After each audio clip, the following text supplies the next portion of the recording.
누가복음 17장 26절에서 37절 인자의 때라는 제목으로 공부하겠습니다. 세 파트로 나눠서 볼 거예요.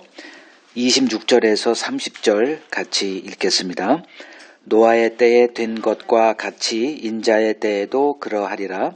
노아가 방주에 들어가던 날까지 사람들이 먹고 마시고 장가들고 시집 가더니 홍수가 나서 그들을 다 멸망시켰으며 또 롯의 때와 같으리니 사람들이 먹고 마시고 사고 팔고 심고 집을 짓더니 롯이 소돔에서 나가던 날에 하늘로부터 불과 유황이 비오듯 하여 그들을 멸망시켰느니라. 인자가 나타나는 날에도 이러하리라. 자, 인자의 때에도 그러하리다. 인자의 때에 대해서 이제 말씀을 하세요. 근데 그 인자의 때, 인자가 임하는 때, 그 30절을 보면 인자가 나타나는 날에도 이러하리다. 그러니까 인자의 때란 뭔 말인가 보면 인자가 나타나는 때예요. 지금이든 미래 어떤 하나님이 정하신 그 마지막 그 때를 얘기하든 그건 신경 쓰지 마세요. 자, 인자의 때 모습을 노아의 때 그리고 하나 더 롯의 때와 같을 거라 이렇게 말씀하십니다. 그러니까 노아의 때란 이제 그가 방주에 들어가던 날까지 이 세상 사람들은 그냥 이 땅에 속한 그 익숙한 그들의 삶, 그 일상의 삶이죠. 그 일상의 삶에 몰두하다가 그 노아가 경고했던 그 홍수가 임하자 아무 대비책도 없이 그냥 홍수에 멸망당한 그 때를 말해요. 그 일상의 때가 뭐냐면 그 27절에 먹고 마시고 장가들고 시집가는 일. 이거 그냥 일상의 얘기예요. 뭐 오늘날 우리들에게 좀 하자면 뭐 직장 갔다가 들어오고 뭐 이런 것들도 포함되겠죠. 그리고 소돔을 얘기를 해요. 29절에 롯이 소돔에서 나가던 날 하늘로부터 불과 유황이 비오듯 하며 근데 그들 역시 먹고 마시고 사고 팔고 심고 집을 짓다가 호련히 임하는 그 불심판을 당해서 멸망해 죽었다. 이렇게 인자에 나타나실 때도 똑같다 이거죠. 자, 인간은 종말을 마음에 두고 사는 자들이 아닙니다. 인간이 마음을 두고 사는 그 대상은 현실의 일상이에요. 이걸 주님이 지금 얘기하고 있는 거거든요. 그 종말을 준비하라. 뭐 수도 없이 교회에서 이런 말이 선포가 된 거예요. 종말을 준비하며 삽시다. 근데 현실은 이러한 외침이 다 소귀에 경읽기에 불과하다고 주님은 얘기하십니다. 그 증거물이 오늘날 교회다라고 보면 틀림없어요. 모든 신자들이 예수가 재림하시고 그 재림의 때 이 세상이 심판을 받고 진멸될 거다 다 알고 있어요.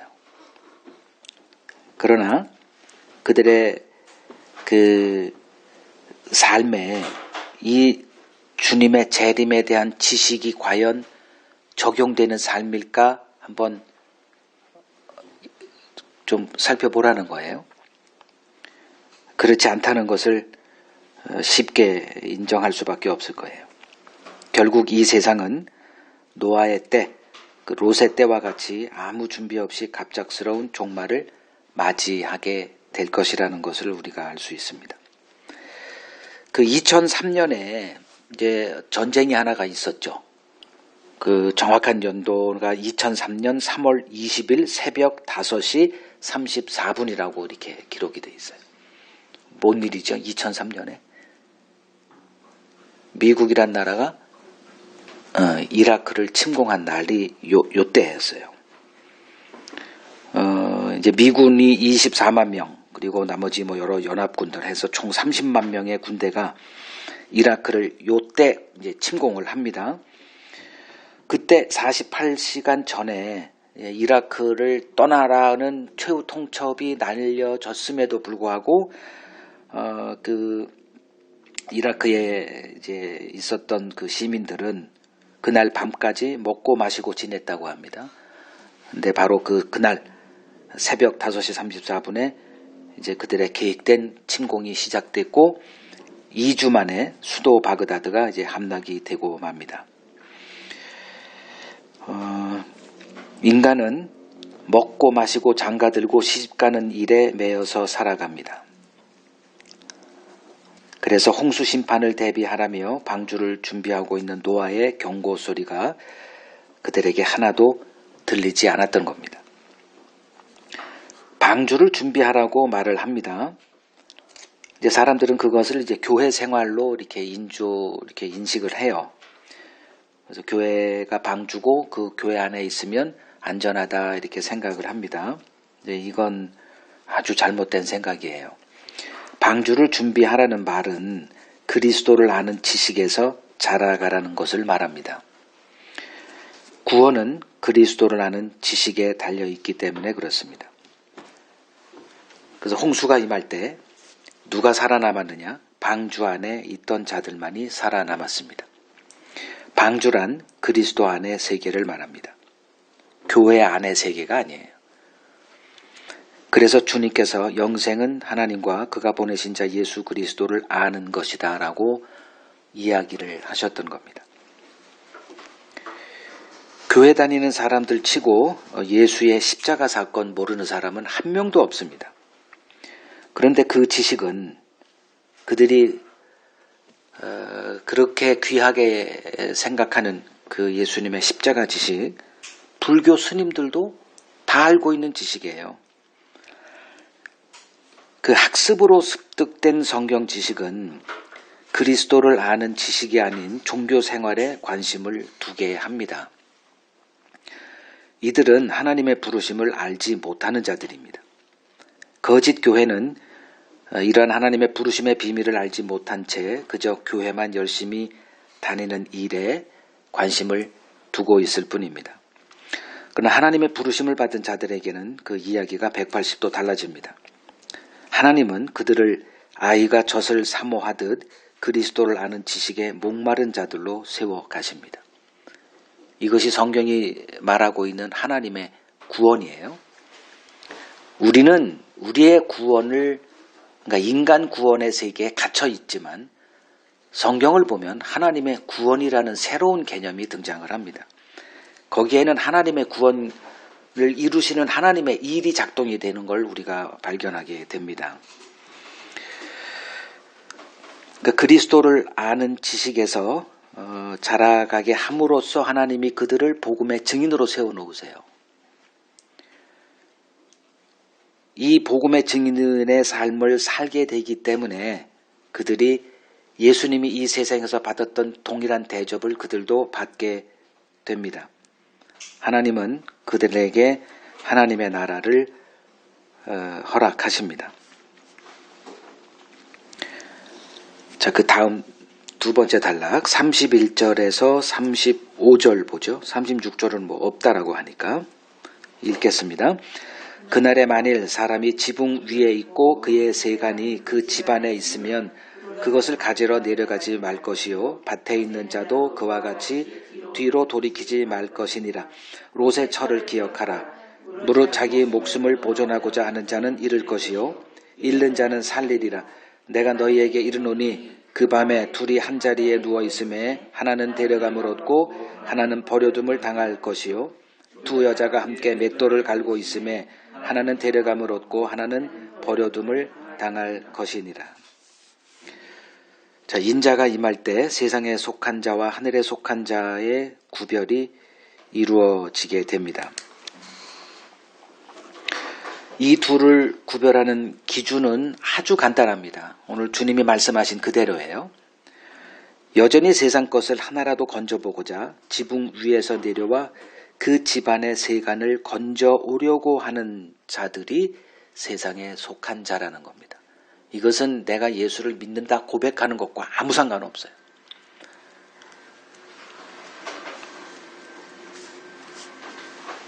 그래놓고 주님이 32절에 롯의 처를 기억하라 이렇게 하십니다. 신자는 롯의 처를 기억하고 있는 자예요. 주님이 이 말씀하신 이유는 롯의 처가 바로 세상에 속한 자의 모델이었기 때문에 그렇습니다.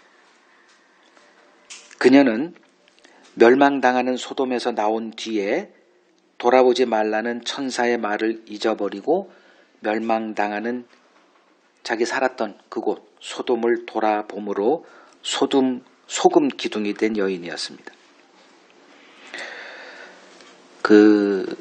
뒤를 돌아보지 말라. 이게 구원받은 우리들에게 이렇게 기억되어야 될 경고예요.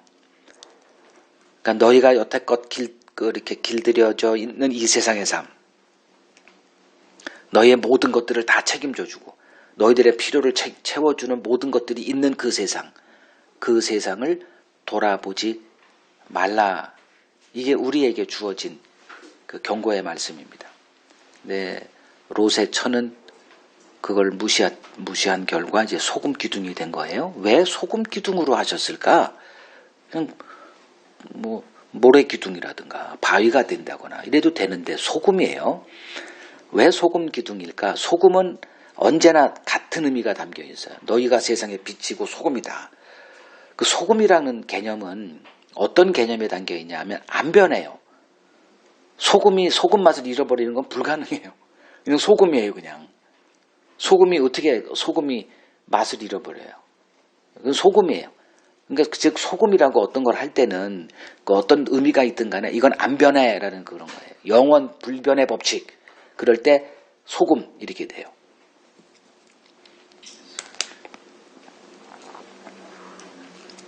소금은 요까지만 할게요. 왜냐하면 내일 또 이 말이 나오기 때문에 지금 하면 내일 좀 그래. 내일 들으시고 소금은 변치 않는 거기 때문에 이 경고를 잊어버리면 이런 저주가 임한다. 이건 안 변한다. 이제 그거예요. 세상에 속한 자는 이 세상을 포기 못해요. 왜냐하면 이 세상이 전부인데 어떡합니까? 그거밖에 없는데. 근데 다행히 그리스도인들에게는 이 세상 말고 다른 옵션이 있어요. 이게 우리에게 주어진 복이에요. 이 세상 사람들은 다른 걸 붙들 수 있는 옵션이 없어요. 근데 우리는 붙들 게 있다니까요. 여기를 떠나면 그래도 붙들 게 있으니까 그 동아줄이라고 그러죠. 그걸 붙들고 있는 거예요. 근데 세상 사람들에게는 이 옵션 자체가 없어요. 그러니 돌아볼 수밖에 없는 거예요.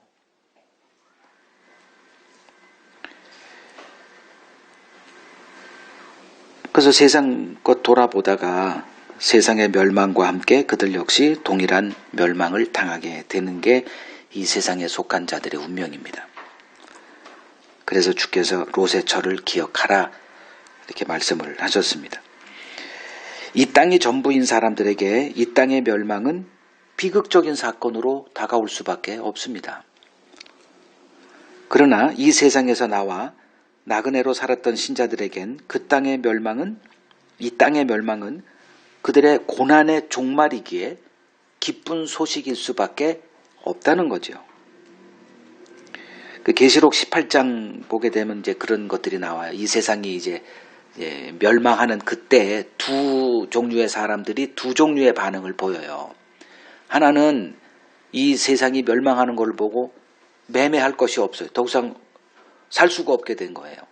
그래서 애통합니다. 계속 애통이라는 단어가 계속 그들에게서 쏟아져 나오는데 한 종류의 사람들에게 이제 하나님이 쟤들은 애통하지만 너희들은 기뻐하라 이제 이렇게 얘기를 하세요.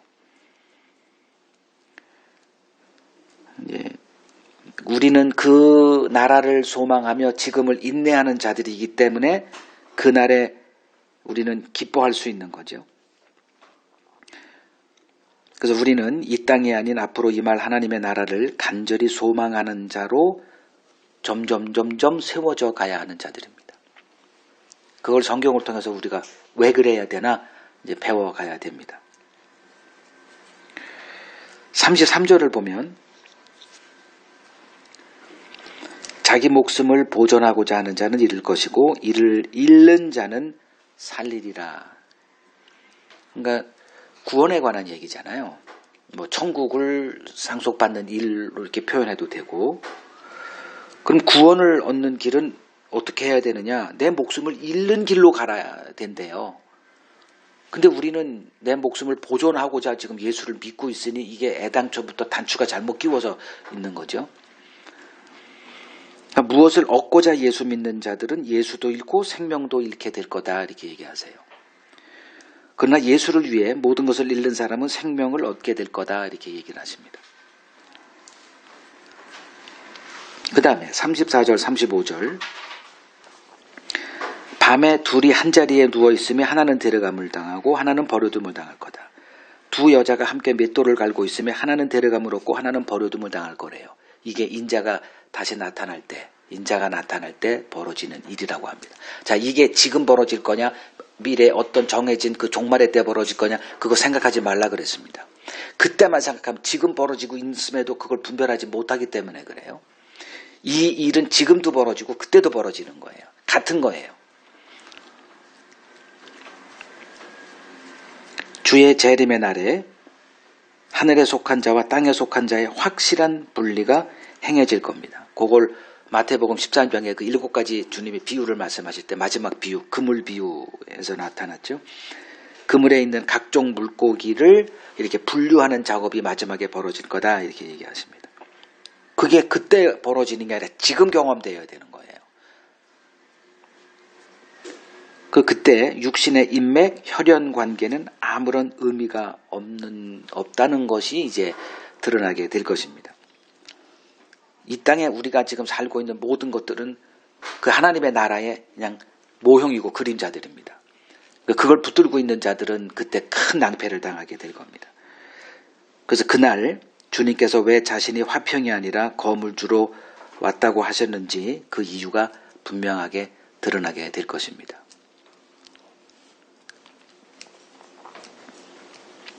마지막 37절 읽겠습니다. 그들이 대답하여 이르되 주여 어디 오니까 이르시되 죽어 있는 곳에는 독수리가 모이느니라 하시니라. 자, 제자들이 이 얘기를 쭉 듣다 보니 궁금한 게 있어요. 어디입니까? 이랬죠. 즉 심판이 어디서 벌어지는지 알고 그곳을 피하고자 하는 그들의 속내가 담겨있는 질문이었습니다. 이때 주님께서 죽어 있는 곳에 독수리가 모이지 이렇게 얘기를 하십니다. 자, 죽음이라는 게 시체잖아요.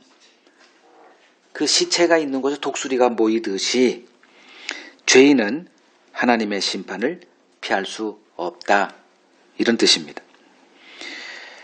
이제 문제는 이러한 세상의 실상을 볼 수 있는 눈이 내게 주어져 있느냐는 거죠. 교회 다니는 사람 치고 이러한 종말 지식 없는 사람은 없을 겁니다. 교회 등록하게 되면 뭐 최소한 한 몇 개월 정도는 그 기본 새신자 교육을 받는데 빠지지 않는 게 종말론일 거예요. 마지막 때가 어떻게 될 것이다. 그런 것들은 이제 다 배우게 되어 있습니다. 그런데 그러한 지식이 그들로 하여금 종말을 아는 자로 지금의 삶을 살게 하지는 못합니다. 그 이유가 무엇인가 하면 그 지식이 학습된 죽은 지식이기 때문에 그렇습니다. 내가 알고 있는 성경 지식이 죽은 지식인지 산 지식인지 알 수 있는 기준은 간단해요. 오늘 주님이 말씀하신 그대로입니다. 돌아보는 자. 그래서 롯의 철을 기억하라고 한 거예요. 그 지식이 나로 하여금 하나님의 나라를 경험하며 사는 자로 세워가고 있다면 그 지식은 살아있는 지식입니다. 그러나 내 마음에 하나님의 나라를 경험하지 못하고 있다면 그 지식은 죽은 지식에 불과합니다. 지금 하나님의 나라를 경험하지 못하는 자는 장차 하나님의 나라가 임하는 그때 그 나라를 결코 경험하지 못할 자들입니다. 지금 내 마음에 하나님의 나라가 임했는지 알 수 있는 기준 또한 명백합니다. 하나님 앞에 나아갈 의가 내게 없음을 보고 애통하는 자라면 이미 그의 마음에 하나님의 나라가 임했다 보시면 됩니다. 하나님은 은혜를 아는 자들의 찬송과 예배를 받으십니다. 하나님은 이런 자들의 마음에 거하시며 하나님의 나라를 세워가십니다. 이들이 은혜의 복음의 증인으로 부림받은 자들입니다. 이들은 장차 임할 하나님의 나라를 지금 경험하고 있는 자들이에요. 신자는 하나님의 나라를 아는 자들이고 지금 그 나라를 경험하고 있는 자들입니다.